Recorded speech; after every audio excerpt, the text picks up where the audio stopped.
The first time I laid eyes on Michael was at a college seminar. We were both there for extra credits, though our paths were quite different.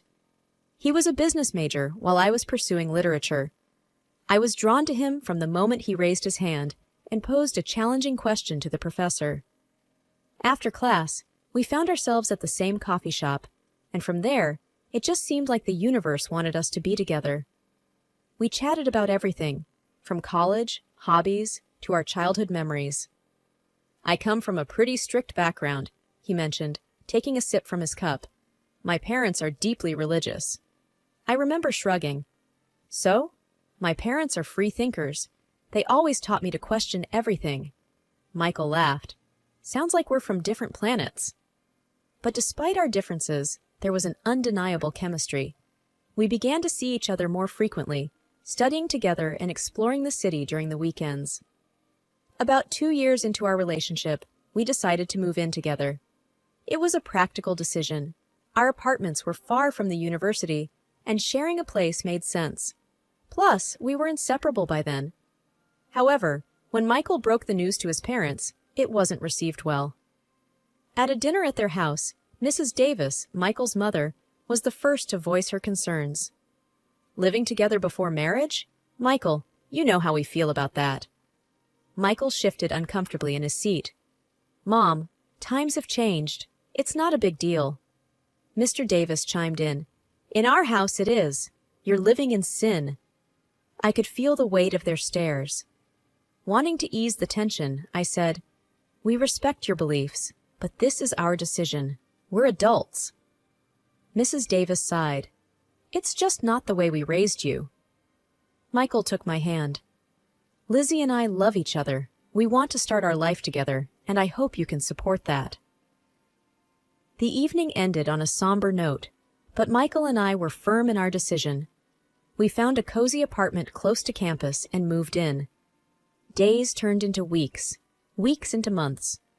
Our bond grew stronger, but the strain with his parents was always in the background, like an old radio playing a sad tune. One evening, as we were settling into our new life, there was a knock on the door. It was Mrs. Davis, holding a pie. "I thought I'd come by and see how you two are doing," she said, looking around with a critical eye. "We're doing great, Mrs. Davis," I replied, trying to be cordial. She sat down, placing the pie on the table. "This is all temporary, right? You'll get married soon?" Michael cleared his throat. "We haven't decided that yet, Mom." As days turned into weeks and weeks into months, the constant pressure from Michael's parents started to weigh on us. Our once carefree dates and movie nights began to have a shadow, the looming expectation of marriage. One evening, while we were making dinner together in our tiny kitchen, Michael broached the subject. "Lizzie, have you ever thought about, having a wedding?" I looked up from chopping the vegetables, surprised. "Like, for us? Are you proposing?" He smiled awkwardly, rubbing the back of his neck. "Not exactly. I mean, yes, I want to marry you someday, but right now, it's more about my parents. Maybe if we had a ceremony, they'd back off." I sighed. "So you're saying a wedding without the legal paperwork?" He nodded. "Just a thought. We can invite friends, make it a fun day. My parents get their wedding, and we get some peace." It wasn't the romantic proposal I'd imagined, but I understood his reasoning. "All right," I said slowly. "But on one condition. We do it our way. No big church wedding, just something small and intimate." Michael grinned, relief evident on his face. "Deal." The next few weeks were a whirlwind of preparations. We chose a beautiful outdoor venue, invited our close friends and family, and planned a simple but heartfelt ceremony. When we broke the news to his parents, their reaction was surprisingly subdued. "An outdoor wedding?" Mrs. Davis asked, raising an eyebrow. "Well, it's unconventional, but if it means you two are taking the next step, I suppose we can support it." Mr. Davis added, "As long as you're committed to each other, that's what matters." The day of the wedding was sunny and bright. I wore a simple white dress, and Michael looked dashing in his suit. Our friends cheered, and even Michael's parents seemed genuinely happy. During the reception, Mrs. Davis pulled me aside. "Lizzie, I want to apologize. she began, her voice soft. "I know we've been hard on you two, but seeing you together today, I realized that love is what truly matters." I smiled, touched by her words. "Thank you, Mrs. Davis. That means a lot." The day ended on a high note, with everyone dancing and celebrating our love. It felt like we had finally won Michael's parents over, and I hoped this would be a fresh start for us. But as days passed, their daily visits began. They'd drop by unannounced, often with unsolicited advice or thinly veiled criticisms. It was as if the wedding had given them a free pass to interfere in our lives. One evening, as Michael and I were unwinding after a long day, there was a knock at the door. Opening it, I found Mrs. Davis holding a casserole dish. "Just thought I'd drop off some dinner," she said, with a smile that didn't quite reach her eyes. "Thanks," I replied, taking the dish. "But you know, you don't have to do this." She waved a hand dismissively. "It's no trouble. I just thought, since you're always so busy, you might not have time to cook." I forced a smile, sensing the underlying judgment. "We manage, but thanks anyway." As the door closed, I sighed deeply. Michael wrapped an arm around me. "It'll be okay," he whispered. It started with the subtle comments, the not-so-innocent questions. "Why is the house so messy?" Or, "Have you considered cooking something more nutritious?" Mrs. Davis would ask, her tone dripping with faux concern. One day, I came home from work, exhausted, to find her in our living room, reorganizing our bookshelves. "Mrs. Davis, what are you doing?" I asked, taken aback. She looked up, as if it was the most natural thing in the world. "Just thought I'd help tidy up a bit. These shelves looked so cluttered." Michael entered from the kitchen, holding 2 cups of tea. "Mom's just helping out, Lizzie," he said, trying to play mediator. I took a deep breath, my patience waning. "This is our home, Michael. We didn't ask for help." Mrs. Davis pursed her lips, her eyes watering. "I'm just trying to be helpful. After all, now we're family." Days like these became more frequent. They'd pop by without notice, giving advice we never asked for, criticizing decisions we'd made together as a couple. It was clear they no longer saw boundaries. One evening, after a particularly trying visit from his parents, Michael and I sat down for a heart-to-heart. "Michael, this has to stop," I began, my voice trembling with frustration. "I can't live like this, feeling like I'm constantly being judged in my own home." He ran his fingers through his hair, looking equally stressed. "I know, Lizzie. It's just, they're my parents. I don't know how to tell them to back off without hurting their feelings." I replied, "But what about our feelings? Our peace of mind? We can't keep sacrificing that for them." A week later, we invited them over for dinner, deciding to address the issue head-on. The evening started off pleasantly enough. We chatted about work, friends, and the latest news. But as the main course was served, I took a deep breath and dove in. "Mrs. Davis, Mr. Davis, we invited you over because there's something we need to discuss," I began, trying to keep my voice steady. Mr. Davis looked up, his fork pausing mid-air. "What's the matter?" I exchanged a glance with Michael, who nodded in encouragement. "It's about the frequent visits and, well, the constant input on our lives." Mrs. Davis looked taken aback. "We're just trying to help." Michael took over. "Mom, Dad, we appreciate that you care, but it's becoming overwhelming. We need some space to live our lives, make our mistakes, and grow together." Tears formed in Mrs. Davis's eyes. "After all we've done for you, this is how you repay us?" Mr. Davis added, his voice stern. "We're just looking out for you. It seems Lizzie here doesn't appreciate family." I felt a pang of guilt, but stood my ground. "It's not about appreciation. It's about respect. Respecting our boundaries and our choices." The room grew silent, the tension palpable. Mrs. Davis dabbed at her eyes with a napkin, her shoulders shaking. "We just wanted to be part of your lives. I never thought it'd come to this." Michael looked torn, his loyalty divided, but he held firm. "Mom, we love you, but this is our life. We need you to understand that." The evening ended with Mrs. Davis in tears, Mr. Davis looking disappointed, and an unspoken agreement that things had to change. As they left, I felt a mix of relief and dread, wondering what the future held for our relationships. Days after the confrontation, the house felt unusually quiet. The constant visits had stopped, but the silence was both a relief and a curse.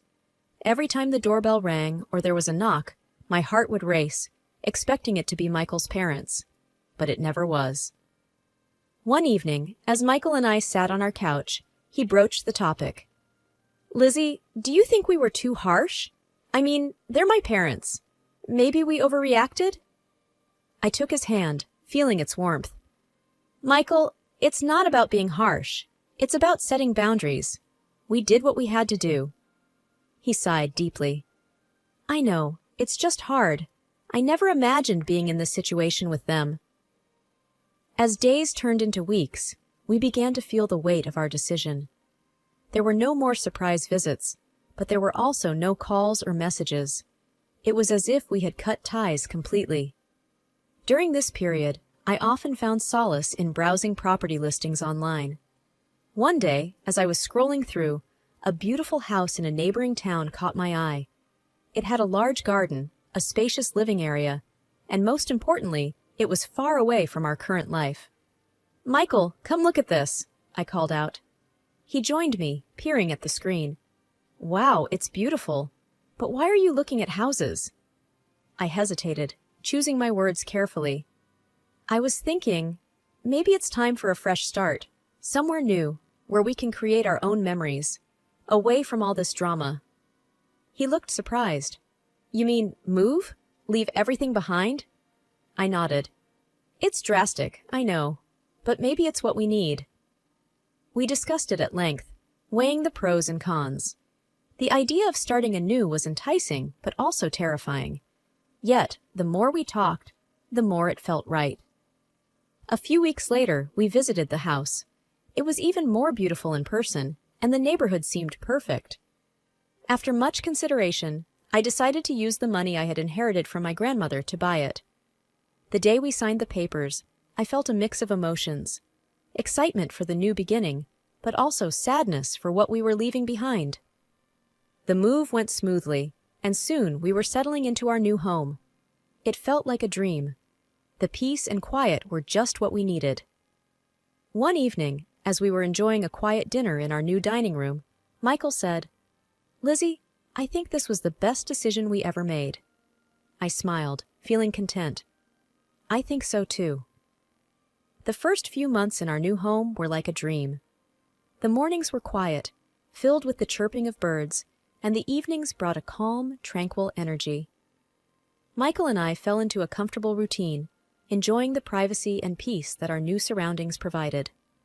The past seemed like a distant memory, and the tension that once surrounded our lives had all but disappeared. Until one fateful day.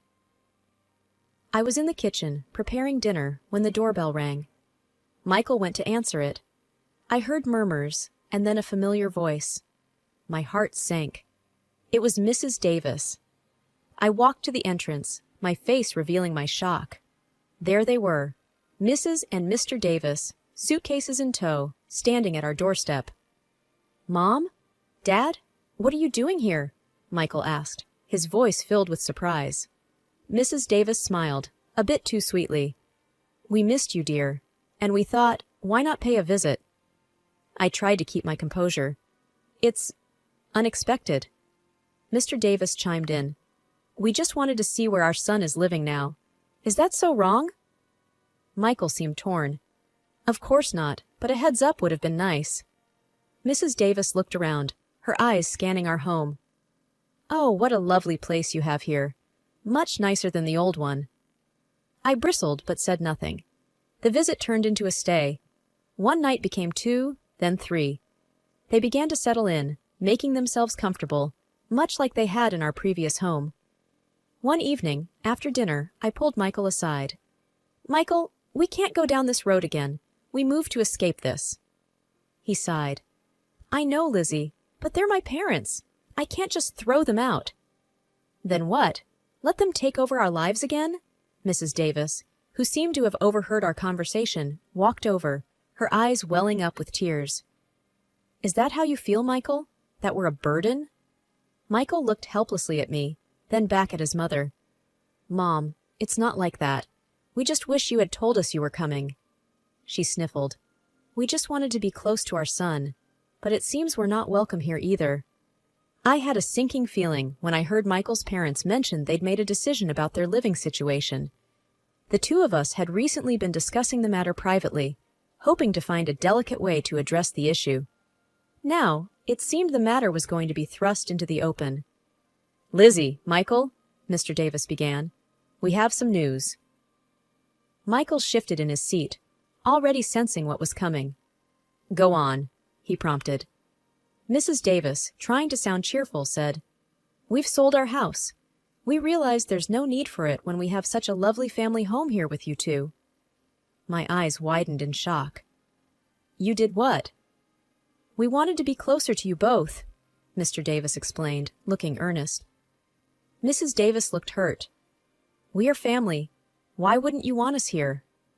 I took a deep breath and said what I'd wanted to say for a long time. "This house, it's mine. It's not owned jointly by Michael and me. It's in my name only." I retrieved a file from the study, showing them the ownership documents.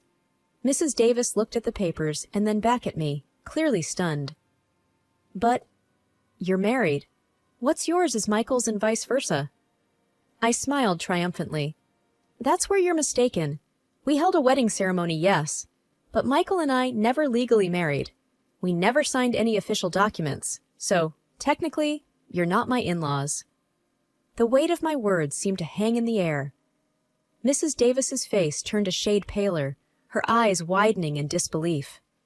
Mr. Davis looked from me to Michael, seeking some form of denial. Michael took my hand, signaling his support. "It's true, Mom and Dad. We thought you'd be more accepting if we had a ceremony, but we never felt the need to get the state involved in our relationship." Mrs. Davis began to sob. "So, you deceived us? And now you're throwing us out?"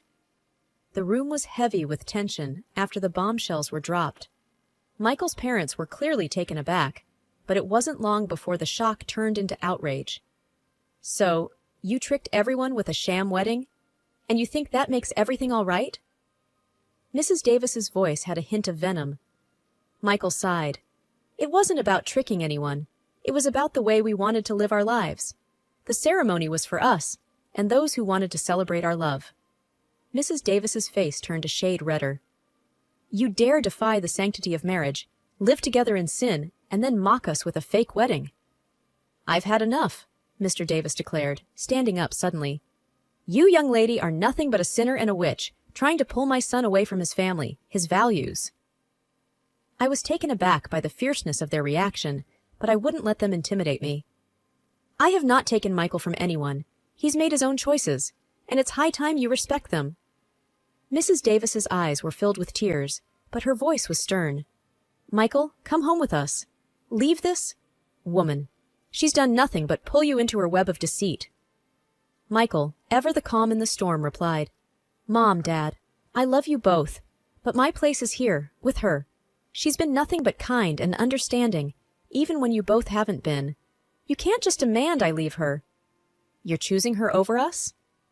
Mr. Davis's voice was a mix of anger and disbelief. "I'm choosing to live my life on my terms," Michael asserted.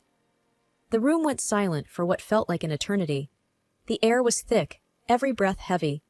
Mrs. Davis's face was a mask of hurt and betrayal. "Very well," she said, her voice cold. "But remember this, you're turning your back on your family, on your faith, all for her." "I'm not turning my back on anyone," Michael said. "I just wish you'd see that." Mrs. Davis's eyes were hard, her voice bitter. "Let's go," she said to her husband, not giving either of us another glance. And with that, they left, leaving behind a wake of hurt, confusion, and uncertainty. I looked at Michael, his face a mirror of my own feelings. We both knew that things had changed irrevocably, and there was no going back. A few days after the confrontation, as I was heading back from work, my neighbor, Mrs. Carlson, called out to me. She was an older lady, known for her daily walks and her uncanny ability to know everyone's business. "Did you hear about the Davis family not selling their house?" she asked with a knowing look. I paused, taken aback. What do you mean? She leaned closer, lowering her voice. They never put their house on the market. I heard from Susan, who heard from Janice, who works at the town's real estate office. There's no record of the Davis property being up for sale. I felt a knot form in my stomach. Were they lying to us all this time? When I got home, I shared the information with Michael. He looked shocked. I can't believe they'd lie to us. What were they trying to achieve? We both knew the answer. They wanted to manipulate the situation to their advantage. The realization was a hard pill to swallow. All this time, while we tried to understand and accommodate them, they had been playing a game. Michael sighed deeply, rubbing his temples. This changes things. It's one thing to have disagreements, but outright deception? That's something else entirely. We can't keep letting them pull us into their manipulative games, I said firmly. We need boundaries, strong ones. Michael nodded. You're right. We can't continue like this. It's unhealthy for us and for our relationship. The next day, he went over to his parents' house. He needed to confront them, get some answers. When he returned, his face was a mix of anger and sadness. They admitted it, he began, his voice heavy. They thought that if they moved in with us, we'd be a proper family again. They felt threatened by our independence. We sat down, discussing our next steps. It was clear that for our own sanity and the health of our relationship, we needed distance from them. We need a break, Michael declared. Some time away from all this drama and manipulation. I agreed. It's the best decision for us right now. That evening, we sent a message to his parents, informing them of our decision. The reply was filled with anger and accusations, but we remained firm. We needed this, for ourselves and for our future. The next few weeks were quiet. We focused on each other, rebuilding the trust and closeness that had been strained over the past months. One evening, as we sat on our porch, looking at the stars, Michael turned to me. Thank you, he whispered, for standing by me, for fighting for us. I smiled, squeezing his hand. Always. The journey had been long and fraught with challenges, but it was a poignant reminder of the importance of boundaries, honesty, and mutual respect in any relationship. As the night deepened, we looked towards the future, hoping for peace and understanding.